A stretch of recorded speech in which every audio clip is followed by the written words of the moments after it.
Video ini menjawab komentar pada video saya kemarin berjudul "Semoga Indonesia Selamat". Terjadi gerhana bulan total 14 Maret dan 7 September 2025. Komentarnya begini: banyak orang pintar sekarang yang selalu mendahului kodrat irodat. Pertanyaan saya, benarkah saya mendahului kodrat irodat Allah dengan membaca tanda-tanda fenomena gerhana bulan dan matahari yang akan terjadi di tahun 2025 ini menggunakan tafsir ilmiah, tafsir spiritual, dan menggunakan tafsir mitologi kejawen? Itu termasuk orang yang sudah mendahului kodrat irodat. Saya harus menjawab persoalan ini dengan tuntas karena saya pun belajar mengaji dulu, memahami sunnatullah, irodat, kodrat, qadha, dan qadar. Simak video selengkapnya supaya tidak gagal paham. Assalamualaikum warahmatullahi wabarakatuh. Pemirsa, sahabat, dan keluarga besar Punjer Wali Songo dimanapun berada, semoga kita semuanya beserta seluruh keluarga diberikan sehat yang afiat, artinya kesehatan yang dimanfaatkan untuk melakukan kegiatan-kegiatan yang baik dan bermanfaat. Semoga kita dan seluruh keluarga besar kita selalu dijaga oleh Allah, diselamatkan oleh Allah dari berbagai bencana malapetaka. Amin ya Allah, ya Rabbal Alamin. Di video ini saya ingin menyampaikan rasa terima kasih saya kepada para pemirsa, kepada para sahabat, dan kepada keluarga besar Punjer Wali Songo dimanapun berada. Tidak lupa saya ingin secara khusus dan istimewa mengucapkan terima kasih kepada saudara yang telah menuliskan komentar di video saya yang saya unggah di channel ini kemarin, yang berjudul "Semoga Indonesia Selamat". Terjadi gerhana bulan total pada 14 Maret dan 7 September 2025. Di video itu saya memenuhi permintaan dari sahabat saya supaya saya membahas fenomena gerhana bulan dan gerhana matahari yang terjadi 4 kali dalam tahun 2025 ini. Membahas dari sisi ilmiah, dari tafsir spiritual, dan dari mitologi kejawen.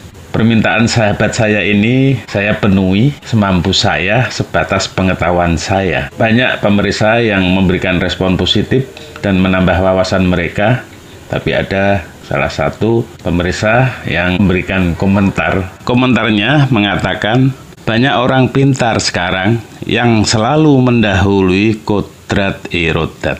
Ini mungkin maksud dari saudara yang punya akun @kitcentertrainer519. Itu di atasnya ada tulisan Jawa, saya membacanya sebagai Trimurti. Mungkin maksudnya adalah untuk mengingatkan saya, jangan kebablasan, jangan mendahului irodat kodrat Allah. Tetapi di video ini saya juga merasa punya kepentingan untuk mengingatkan saudara, dan yang selanjutnya adalah untuk berbagi pemahaman tentang irodat, kodrat, qadha, qadar, sunnatullah sesuai pemahaman yang saya belajar dulu ngaji kepada guru-guru. Jadi ini tidak main-main. Andaikan saudara Trimurti menuduh saya umpamanya sebagai orang yang kebablasan mendahului irodat kodrat Allah, itu bukan saya. Saya akan menyampaikan pemahaman saya tentang irodat, kodrat, qadha, qadar, dan sunnatullah. Mudah-mudahan setelah saya menyampaikan ini semua, saudaraku tidak lagi mengucap atau menuduh sembarangan kepada orang lain. Irodat Allah atau kehendak Allah. Irodat berarti kehendak atau kemauan Allah terhadap segala sesuatu yang terjadi di alam semesta. Tidak ada sesuatu pun yang bisa terjadi tanpa kehendaknya. Contohnya, Allah berkehendak menciptakan manusia, langit, bumi, serta menetapkan hukum-hukum alam seperti peredaran bulan dan matahari. Itu irodat, kehendak Allah. Di dalamnya harus dipahami, Allah berkehendak menciptakan makhluk. Apa tujuan Allah menciptakan makhluk? Harus sampai pada mengetahui tujuan Allah menciptakan makhluk, yaitu Allah ingin dikenali. Allah merupakan perbendaharaan yang tiada tara. Allah ingin dikenali, kemudian Allah menciptakan makhluk. Itulah irodat Allah, kehendak Allah. Lalu kudrat Allah atau kekuasaan Allah. Kudrat berarti kekuasaan Allah yang tidak terbatas. Dengan kekuasaannya, Allah mampu menciptakan, mengatur, dan mengendalikan segala sesuatu. Contohnya, Allah memiliki kekuasaan untuk menghidupkan dan mematikan, serta mengubah suatu keadaan dari satu kondisi ke kondisi lainnya. Lantas, qada Allah atau ketetapan Allah. Jadi, kalau irodat itu kehendak Allah, kemudian masuk ke kudrat itu kekuasaan Allah, masuk lagi kepada qada, itu adalah ketetapan Allah. Qada adalah keputusan atau ketetapan Allah yang bersifat umum dan mencakup seluruh makhluk sejak sebelum menciptakan. Sebelum penciptaan ada qada, yaitu keputusan atau ketetapan Allah yang bersifat umum dan mencakup seluruh makhluk sejak sebelum penciptaan. Qada ini merupakan hukum Allah yang berlaku di alam semesta, termasuk hukum sebab akibat. Contohnya, contoh qada nih ya, hukum gravitasi, siklus kehidupan, atau bahwa setiap manusia pasti mengalami kematian. Itu qada Allah. Kita lanjut. Qadarullah adalah takdir Allah. Qadar adalah perwujudan dari ketetapan Allah yang terjadi dalam kehidupan makhluk secara spesifik. Qadar mencakup segala yang terjadi pada diri manusia, baik itu rizki, umur, jodoh maupun nasib seseorang. Contohnya, seseorang yang lahir di keluarga tertentu atau mengalami kejadian-kejadian tertentu dalam hidupnya. Itu qadar Allah. Jadi kalau saudara Trimurti menulis komen bahwa saya mendahului irodat kodrat Allah, itu salah besar. Tak ada satu makhluk pun yang bisa mendahului irodat, kodrat, atau qadar Allah. Tak ada.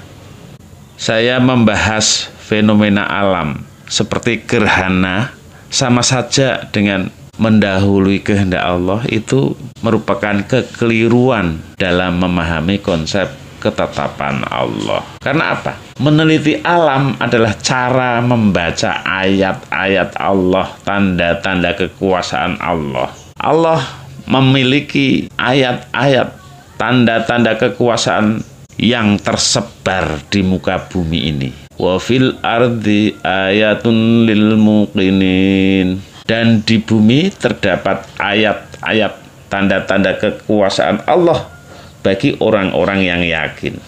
Itu surat Ad-Dariyat ayat 20. Wa fi anfusikum afala tubsirun. Dan juga di dalam dirimu sendiri, maka apakah kamu tidak memperhatikan? Ad-Dariyat ayat 21. Jadi ini meneliti alam adalah cara membaca ayat-ayat Allah yang tersebar di muka bumi ini, bukan mendahului irodat kodrat Allah. Allah dalam banyak ayat Al-Quran menganjurkan manusia untuk berpikir, merenung, dan membaca tanda-tanda kebesarannya yang tersebar di alam. Misalnya dalam surat Al-Anbiya ayat 30. Dan apakah orang-orang yang kafir tidak mengetahui bahwa langit dan bumi itu keduanya dahulu menyatu, kemudian kami pisahkan antara keduanya, dan dari air kami jadikan segala sesuatu yang hidup, maka mengapakah mereka tiada juga beriman? Ayat ini menegaskan bahwa alam semesta memiliki hukum yang bisa dipelajari manusia.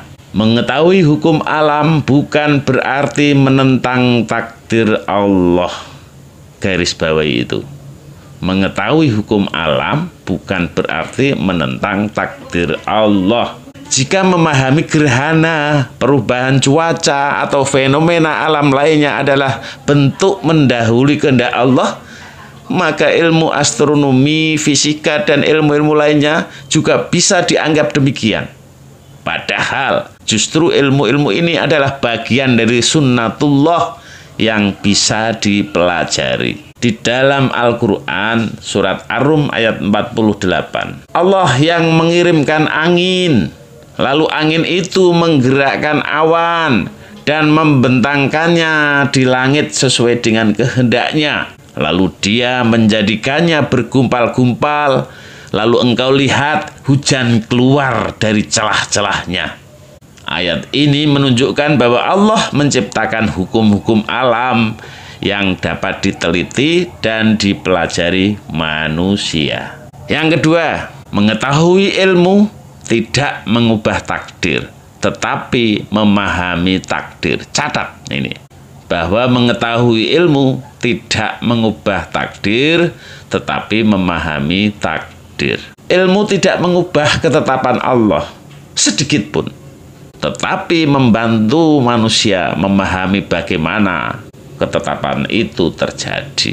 Misalnya, seorang yang sakit bisa mencari pengobatan, bukan berarti menolak takdir Allah, tetapi justru berikhtiar dalam batasan yang telah ditetapkan Allah. Jadi saya akan menggarisbawahi poin-poin berikut untuk saudara Trimurti pahami. 1. Allah telah menetapkan hukum-hukum alam dan manusia diperintahkan untuk membaca tanda-tandanya.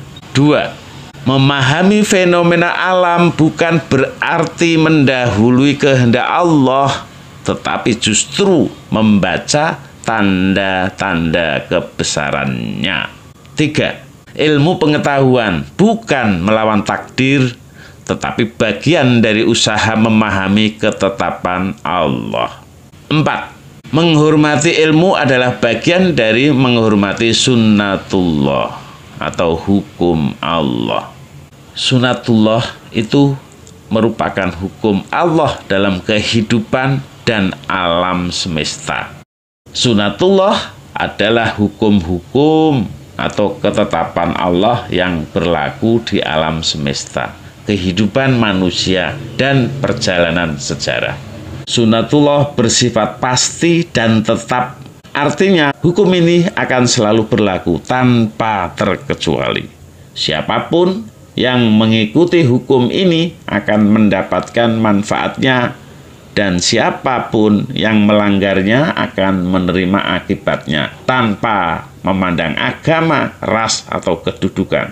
Allah telah menjelaskan dalam Al-Quran, surat Al-Ahzab ayat 62, sebagai sunnatullah yang telah berlaku atas orang-orang yang terdahulu, dan sekali-kali kamu tidak akan mendapati perubahan pada sunnatullah. Artinya, sunnatullah, hukum-hukum Allah itu tetap tidak akan ada perubahan dan tidak bisa dirubah oleh makhluk. Dasar berikutnya, Quran surat Fatir ayat 43. Maka tidak akan kamu dapati perubahan pada sunnatullah, dan tidak pula akan kamu dapati penyimpangan pada sunnatullah itu. Dari ayat ini kita memahami bahwa sunnatullah adalah hukum yang pasti, tidak bisa diubah dan berlaku bagi semua makhluk. Sunnatullah dapat dikategorikan ke dalam 3 aspek utama. Yang pertama, sunnatullah dalam alam semesta atau hukum alam. Hukum ini mencakup segala aturan yang berlaku dalam alam semesta, termasuk hukum fisika, biologi, dan astronomi. Contoh, hukum gravitasi, benda jatuh ke bawah karena gaya tarik bumi. Kemudian peredaran bumi dan planet-planet di tata surya. Kemudian lagi hukum sebab akibat, api membakar, air membasahi. Itu termasuk contoh dari sunnatullah. Hukum ini berlaku bagi siapa saja tanpa terkecuali. Jika seseorang melompat dari gedung tinggi tanpa perlindungan, dia pasti jatuh dan terluka, terlepas dari siapa dia atau apa agamanya. Kategori sunatullah yang kedua yaitu sunatullah dalam kehidupan manusia atau hukum sosial. Hukum ini mengatur bagaimana kehidupan manusia berlangsung, baik secara individu maupun sosial. Contohnya, siapa yang bekerja keras, dia akan berhasil. Contoh lagi, kejujuran akan membawa kepercayaan, sedangkan kebohongan akan membawa kehancuran. Contoh lagi, bangsa yang berilmu akan maju, sementara bangsa yang malas, bodoh akan tertinggal. Sunatullah dalam kehidupan manusia seringkali disalahpahami sebagai takdir semata. Padahal ini adalah hukum sebab akibat yang bisa dipelajari dan dikendalikan. Dalil Al-Quran, Surat Ar-Ra'd ayat 11. Sesungguhnya Allah tidak akan mengubah keadaan suatu kaum sebelum mereka mengubah keadaan diri mereka sendiri. Ayat ini menunjukkan bahwa perubahan nasib seseorang atau suatu kaum tergantung pada usaha mereka sendiri, bukan hanya sekadar doa atau harapan tanpa tindakan. Jadi sudah menjadi sunatullah, ketetapan Allah, siapa yang mau berusaha merubah nasibnya, keadaannya, Allah akan merubah keadaan dia atau suatu kaum. Kategori sunatullah yang ketiga adalah sunatullah dalam sejarah peradaban. Ini hukum sejarah. Hukum ini berkaitan dengan naik dan turunnya suatu peradaban. Contoh, peradaban yang bermoral dan berilmu akan bertahan lama. Contoh lagi, peradaban yang penuh dengan kezaliman dan ketidakadilan akan runtuh. Contoh lagi, bangsa yang inovatif akan berkembang, sementara bangsa yang stagnan akan terpuruk.